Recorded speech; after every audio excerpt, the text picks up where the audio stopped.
Okay, so here is a close-up of the manometers for the Venturi and Orifice experiment. This is at a very low flow rate. As you can see the water here.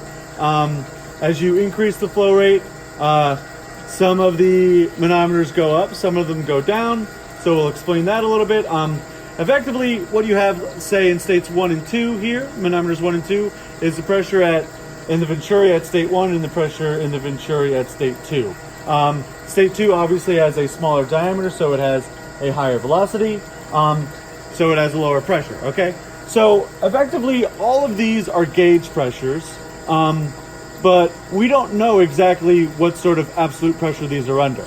And that is because what I've done is, before this video, I've actually pumped a bit of air into this chamber here. So this chamber here is pushing equally on all these manometers, okay? I don't exactly know what pressure I've put up there, okay?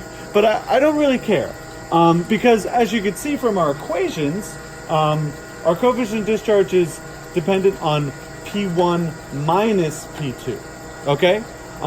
So since there's the same pressure pushing down on all of these manometers equally, we're able to tell the relative pressures between the two states. So we don't exactly care what the absolute pressure is here. We just care about the difference between the two states. So effectively, what you would do is rho times G times H1 minus rho times G times H2 equals your delta P1 to 2. And the same thing for 5 to 6, that is for the orifice. Effectively, delta P 5 to 6 is your delta P from state 1 of your orifice to state 2 of your orifice, which is from the large diameter to the small, just as it is in the Venturi.